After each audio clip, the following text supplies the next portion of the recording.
The 1970s weren't just about bell-bottoms and disco. They were about eliminating fruits that had survived everything America could throw at them, including the Great Depression and 2 World Wars. 20 fruits that had fed families for generations were suddenly banned, restricted, or wiped out by environmental regulations and government policies that prioritize politics over food. The reasons why will shock you even more than the 1950s bans. Number 20, Japanese persimmons. Your neighbor's beautiful Japanese persimmon tree that produced those sweet orange fruits every fall became a casualty of anti-Asian sentiment during the Vietnam War era. These trees had been thriving in American backyards since the 1800s, but the 1970s brought a wave of suspicion against anything connected to Asia. Agricultural extension offices quietly stopped recommending them, and nurseries gradually removed them from their catalogs without explanation. The irony was heartbreaking. These persimmons were actually better than American varieties, with no astringency and reliable crops that didn't require male and female trees. But families who had enjoyed their harvests for decades suddenly felt embarrassed about their foreign trees. Many were cut down and replaced with apple trees, erasing generations of successful cultivation because of political prejudice. Number 19, hardy kiwi vines. Hardy kiwis were just starting to gain popularity in northern gardens when the 1973 oil crisis changed everything. These cold, hardy vines could produce pounds of smooth-skinned, grape-sized kiwis in climates where regular kiwis couldn't survive, but they were suddenly classified as luxury crops that wasted precious resources. Government conservation programs actually paid homeowners to remove non-essential fruit plants, and hardy kiwis were first on the list. The few gardeners who had discovered these productive vines watched helplessly as agricultural agents arrived with chainsaws to remove them. What made it worse was that hardy kiwis were actually more nutritious and productive than many approved fruits, but they looked exotic and unfamiliar. In an era of rationing and conservation, anything that seemed like a luxury had to go, regardless of its actual value. Number 18, prickly pear cactus fruits. The prickly pear cactus that your grandfather planted during the Dust Bowl, because it was one of the few things that would grow, suddenly became public enemy number 1 in the 1970s. Ranchers complained that these drought-tolerant plants were spreading and taking over grazing land, even though they'd been a lifeline during the worst droughts in American history. State agriculture departments launched massive herbicide campaigns to eliminate them from the landscape.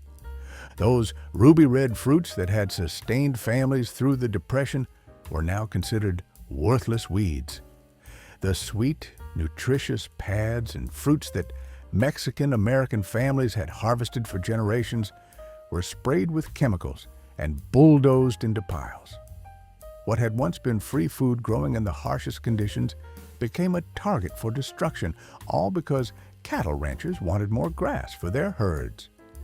Number 17, sea buckthorn berries. Sea buckthorn bushes were thriving along the Great Lakes and in northern states when environmental regulations in the mid-1970s classified them as potentially invasive and banned further planting. These hardy shrubs could grow in sandy, salty soil where nothing else would survive, producing bright orange berries packed with more vitamin C than oranges. But their success was their downfall. They grew too well for bureaucrats' comfort. Coastal property owners who had planted sea buckthorn for erosion control and food production received mandatory removal orders. The bushes that had been protecting their shorelines from storm damage were ripped out by government crews, leaving the land vulnerable to erosion. The berries that had provided essential vitamins during harsh northern winters were sacrificed to theoretical environmental concerns that never materialized. Number 16, aronia berries. black chokeberries. Aronia berries were finally gaining recognition for their incredible antioxidant content when the 1970s health food movement ironically killed their cultivation. These native berries contain more antioxidants than blueberries, but their intensely tart flavor didn't match the era's preference for sweet, mild fruits. Agricultural extension services actively discouraged growing them, calling them unmarketable and too astringent for modern tastes. The tragedy was that indigenous peoples and early settlers had known exactly how to use these berries, dried, in jams, or mixed with other foods to balance the tartness. But that traditional knowledge was dismissed as primitive, and aronia berries were written off as failed crops. Farmers who had been growing them for local markets were told to plant blueberries instead, eliminating one of America's most nutritious native fruits. Number 15. Wild strawberries. Wild strawberries were eliminated from most areas during the 1970s when lawn care companies convinced homeowners that these native plants were weeds that needed to be eradicated. The tiny, intensely flavored berries that had delighted children for generations were sprayed with herbicides in the name of achieving perfect uniform grass lawns. What had once been free fruit growing in yards and meadows became a target for chemical elimination. The irony was heartbreaking. These wild strawberries were far more flavorful and nutritious than their cultivated cousins, but they didn't fit the 1970s suburban aesthetic of monoculture lawns. Children who had grown up hunting for the tiny red berries in their own backyards found only chemically treated grass where the strawberry patches used to grow. Number 14. Asian pears. Asian pears were just gaining popularity when the 1970s brought new plant quarantine restrictions that made importing fruit tree varieties extremely expensive and complicated. These crisp, apple-textured pears were superior to European varieties in many climates, but the regulatory hurdles were too high for most nurseries to overcome. The few trees that made it into American gardens before the restrictions were often lost during the energy crisis when homeowners were encouraged to focus on essential food production. Asian pears were seen as exotic luxuries rather than practical crops despite their exceptional storage life and disease resistance. The knowledge of how to grow and harvest them never became widespread enough to ensure their survival in American gardens. What could have been a revolution in American pear growing was stopped by bureaucratic red tape and cultural prejudice. Number 13. Muscadine grapes.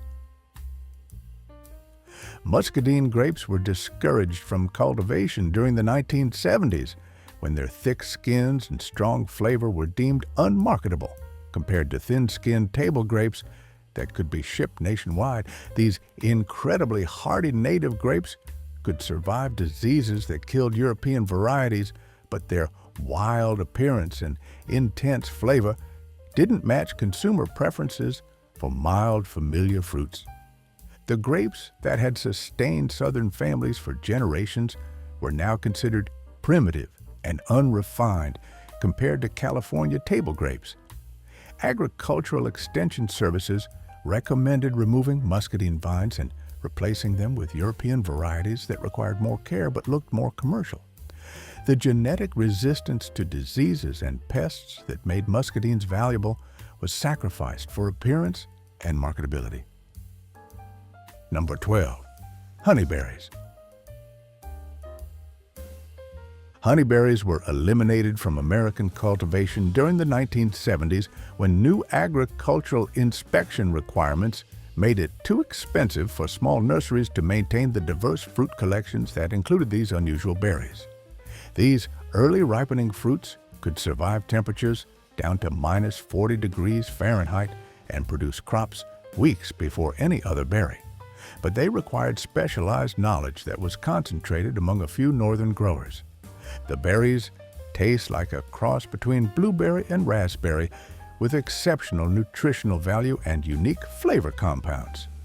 But they were never widely known outside of Alaska and northern Canada.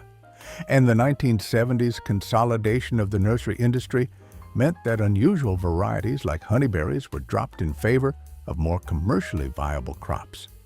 The few remaining plants were lost when their caretakers retired or died. Number 11, Loquats. Loquats were thriving in Southern California and Florida until the 1970s brought new concerns about fire safety and water conservation. These evergreen trees were classified as fire hazards in drought-prone areas, despite being relatively fire-resistant compared to many native plants. The combination of environmental regulations and changing insurance requirements led many homeowners to remove their productive loquat trees.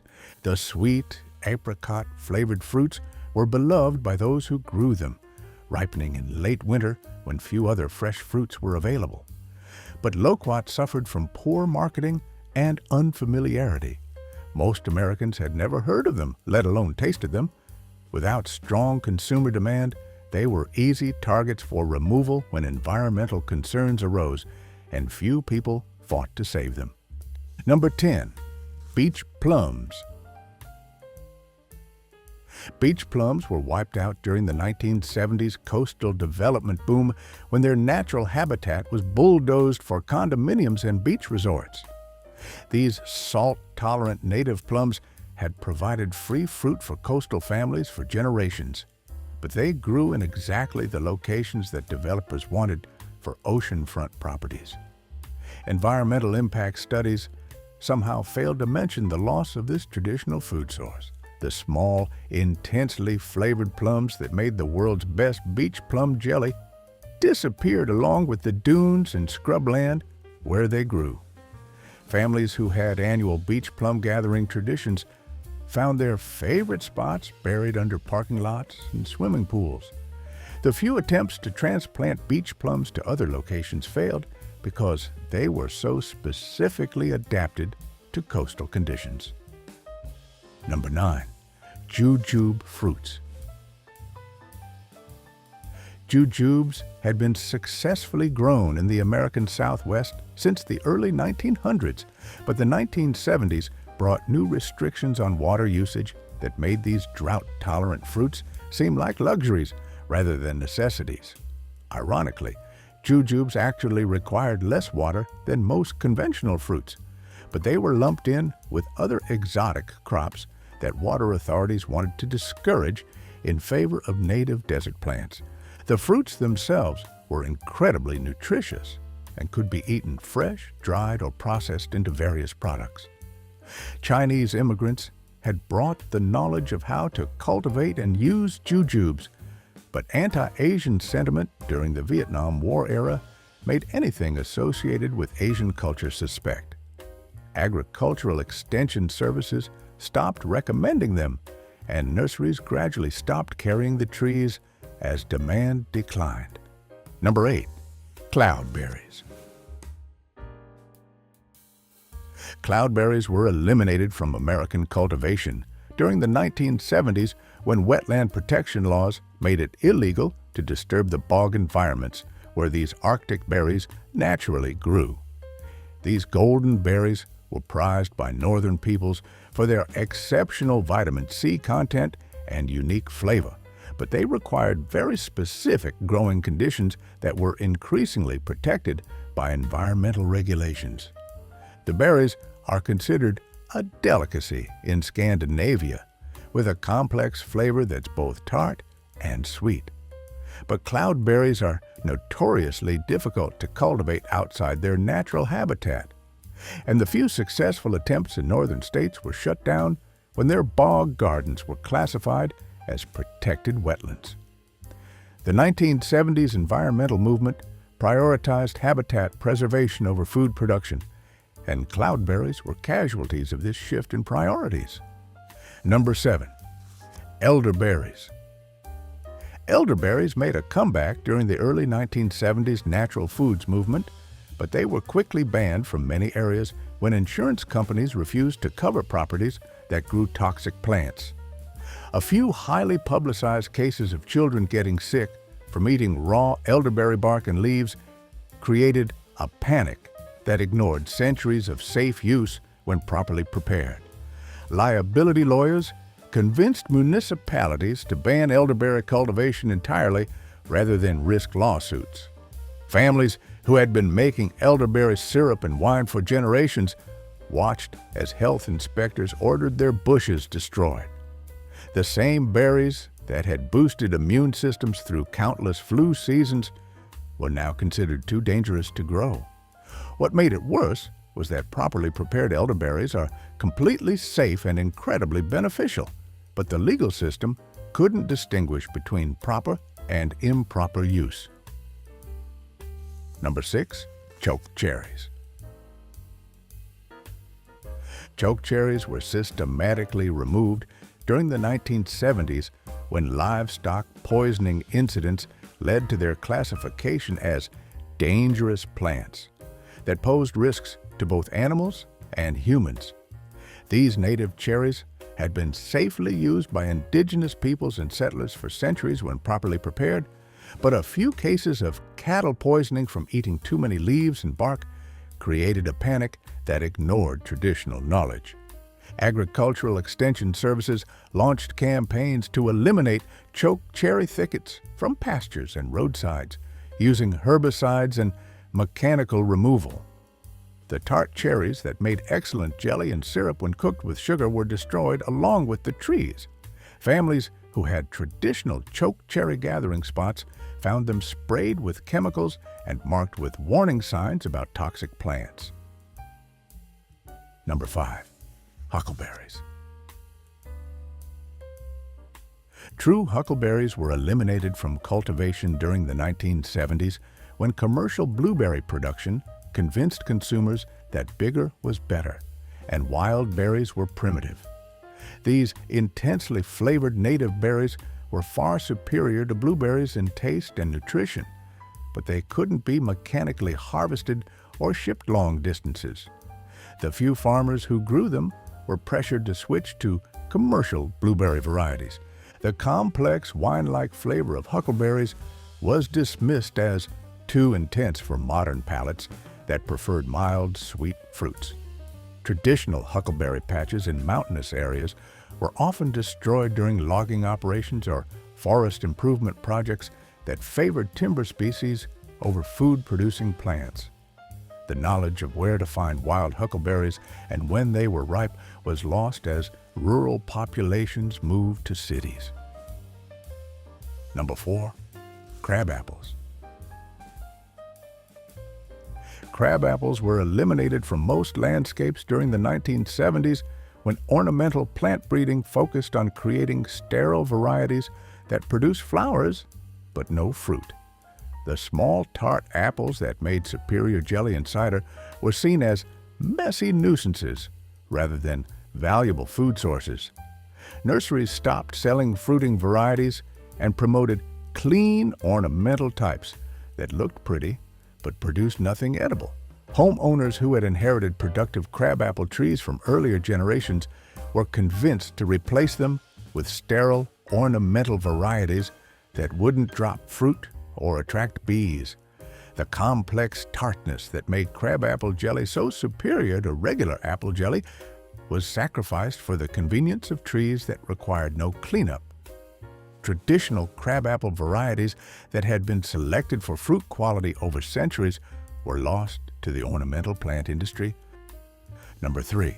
Rose hips.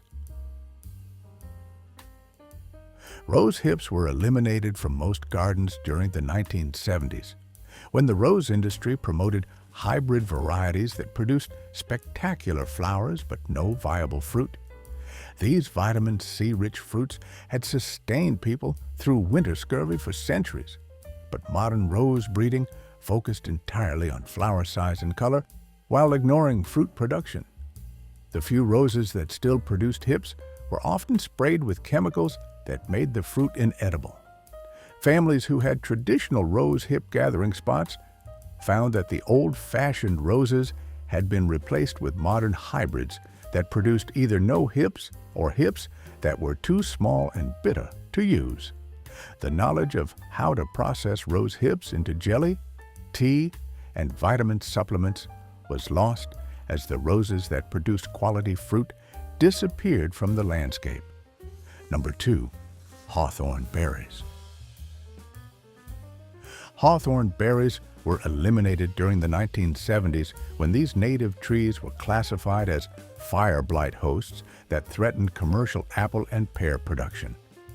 Agricultural authorities launched campaigns to remove hawthorn trees from areas near commercial orchards, using the same justification that had eliminated so many other fruits in previous decades.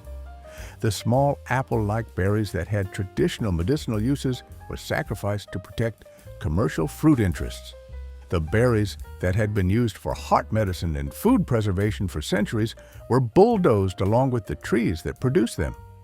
Families who had traditional hawthorn gathering spots, often along fence lines and in pastures, found them cleared and sprayed with herbicides.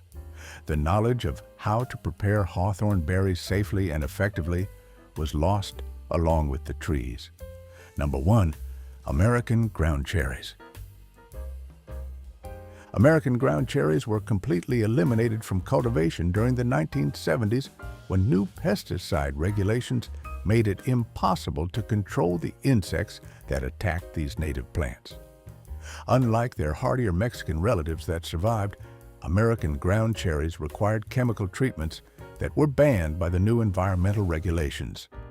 Without pesticide protection, the plants couldn't survive commercial cultivation and gradually disappeared from home gardens as well. These native fruits were actually superior to the Mexican ground cherries that replaced them, with a sweeter, more complex flavor and better nutritional profile.